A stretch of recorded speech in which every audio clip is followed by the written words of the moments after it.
I'm going to have to at least somewhat side with Jimmy Kimmel on this one, even a little bit. But for the most part, I understand that Roseanne Barr she's done a lot of shock comedy. And what I don't understand is that when a comedian comes out and says baby blood drinking Democrats or whatever, the immediate assumption is she must not be doing comedy this time. Now she's being 100% serious. And my attitude is like, I certainly don't think colleges are filled with baby blood drinking Democrats or whatever. I certainly think they're hyper partisan far left cult zones or whatever you want to call them. And not every single college, but most of them. But my first assumption is like, is Roseanne just being edgy and goofing off? Because she said contradictory things on Timcast IRL. And so some people have said she's just doing like, it's funny, it's shocking, it's going to get a lot of attention kind of stuff. Maybe. I don't know. I'll stress, I don't think there's baby blood drinking Democrats at universities or whatever. So I can only assume it's not serious. But thank you, media, for taking everything 100% seriously. Roseanne Barr warns of baby blood drinking Democrats in bizarre communique. Well, we got the clip here. Myth Informed posted it, and we got Jimmy Kimmel. Let me play this clip for you, because we're going to break down the core of the argument here. And you'll have to, unfortunately, listen to the voice of Jimmy Kimmel, but I'm sorry. Please bear with it. But Trump hosted a star-studded fundraiser at Mar-a-Lago last night for a MAGA robot named Carrie Lake. It was quite a who's who, headlined by none other than Roseanne Barr. So I'm just going to say to you, please drop out of college because it's going to ruin your lives. Do me a favor, drop out. They don't teach you nothing good.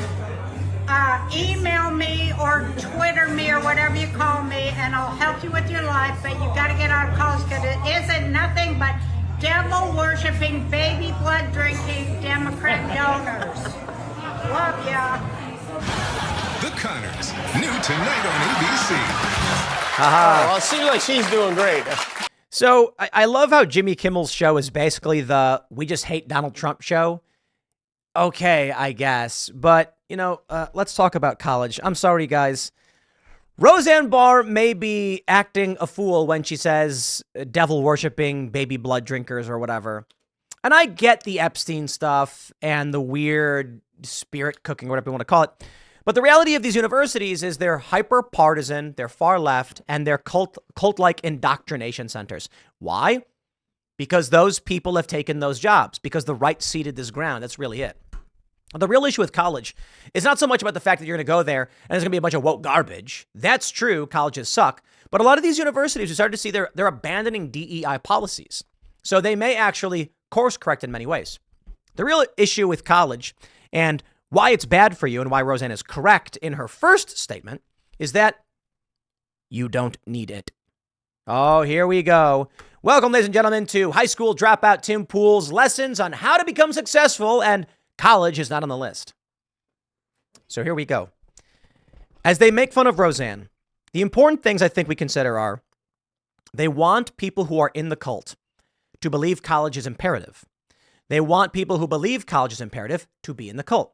That is, if you come from a family where they were like, college is a must, you have to go to college to get a good job, which is a lie, not true, has never been true, then they want Roseanne Barr's statements to sound shocking. When she says drop out of college, they say, it would make her sound stupid. The left likes to do this thing with credentialism, they call it, where you are simply the expert and the authority because of a credential.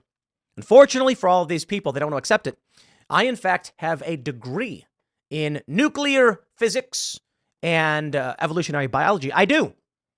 It's a degree from Timcast University. I made it up on the spot just right now. It's not accredited, but who cares? It's a degree, right? The argument from the left is that an accredited university confers some kind of authority. Okay, well, it really doesn't. And this is the problem they live in. So they play this game where they say, haha, Tim's a high school dropout, and it shows. And I'm like, shows what? That I own a multi-million-dollar company, that we've got one of the biggest podcasts in the world, that I have millions of followers. Like, what's your point about me not finishing high school? The funny thing is these people don't quite understand multi-layered thinking, or we can call it multivariate thinking. They're only surface level thinkers. They think going to school makes smart, not going to school makes stupid. But they can't comprehend what it actually could be. If we go deeper, we can understand a few things. Correlation is not causation, but what does that mean? So there are people who drop out of high school, and the argument is that these people are stupid. Okay, hold on. First, you must ask yourself, why did someone drop out of high school? Who dropped out of high school? For what reason? And then you must understand that there's correlation is not causation. It may be that people who are stupid drop out of high school. It may be that dropping out of high school makes you stupid. We don't know which one. It may be that people who are lazy drop out of school. And laziness is the guarantor of failure.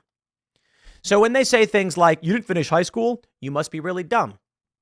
Actually, there are many professional athletes and celebrities and other great thinkers who are dropouts. Many college dropouts for sure, but there are many pro athletes that dropped out of high school. Why? Why go to high school when you already have a career? Pro skateboarding is notorious for this. And these people are now worth millions of dollars and own big mansions and all that good stuff, right? Why should they have stayed in high school to learn, I don't know, algebra or whatever, when they were already the cream of the crop, best of the best at what they did? What is this idea that everyone must be a universalist, a generalist? Nah, if you're really good at basketball, like I don't know if you really need to learn about certain general things in school. I do think it's good, though. I think having a general education and understanding basics can greatly help you. High school ain't that. College ain't that. College especially. So, for instance, for me, they say, oh, Tim didn't go to high school, therefore he must be dumb. I probably read, 1,000 times more. I mean that literally. I've probably read 1,000 times more than the average high school student when I was of the same age. I was online reading the news, reading encyclopedia articles, learning history, reading about the American Revolution and all of these other things because I wanted to. Now, hold on.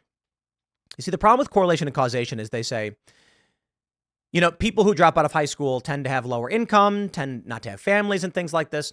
But it may be that those who are lazy and uncommitted drop out of school. Those with a higher degree of willingness to commit will finish school.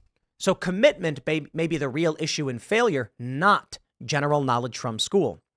If that is the case, then it would benefit everybody to drop out of high school and commit to a trade or something, a passion.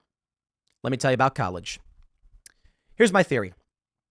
After World War II, the greatest generation comes back and has kids. They raise those kids on single incomes. They have 2.5 kids on average, a wife, and the husband works and the family doesn't. And with that salary, he can fund everything. Those kids grow up. Some of those kids go to college and some don't. The ones that went to college end up making six figures and they're rich. And the ones who didn't go to college end up not. And they're okay and they're middle class. The ones who didn't go to college then say, man, I wish I went to college because then I'd be rich too. Why? Single layer thinkers. They believe the reason why the kids who went to college are making so much money is because of college, when it's actually perseverance, the key indicator of success. What happens then is these parents all tell their kids, Gen X and millennials, you have to go to college. Everyone I knew went to college, made a lot of money. You go to college, you'll make a lot of money. Thus creating this fractured social system we have now with massive debt. The reality was this. The kids who went to college had no incentive to do so.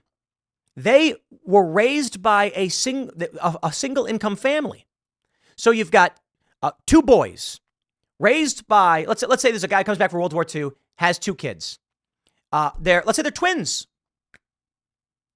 One says, I'm going to go to college and learn how to do computers. And the other says, I don't want to waste no time with college. I'm going to be a mechanic. The guy who goes to become a mechanic makes a good living. At the time he's making, what are we talking, the 80s? $20,000, $30,000 a year. Not so bad back then. But then he looks at his brother, went to college, is making six figures. And he's like, I should have went to college. Because college is wrong. It was because his brother was interested in computer science. He was passionate about something that was valuable. And he pursued that, whether it was college or otherwise. He then got good at a specialty skill, and it was very valuable. Less competition, more demand, great opportunity. The problem was this dude assumed it was the college, told his kids, go to college. His kids did not have that passion, went to college, racked up massive debt, can't find a job. And that's where we're at now. So Roseanne's right. College is not the answer. I didn't go to college for any of this. Let me tell you something. I have given PhD guest lectures at universities. And I'm a high school dropout. Why would a university call me in to teach PhD candidates how to do journalism? I developed a methodology and a technology and technologies around field reporting just by going out and doing it. The crazy thing is it's obvious and it's easy. We are all just standing on the shoulders of giants, and I recommend you do the same. I had a cell phone. I looked up an app for live streaming. I said, hey, look, they got an app for live streaming. I'm going to go live stream. It all existed. All I did was put the round peg in the round hole. And they went, wow, how did you figure that out? And I was like, I don't know. There was an app on the Play Store. I downloaded it, and then I did what the app did. Someone else made the live streaming app. I just used it.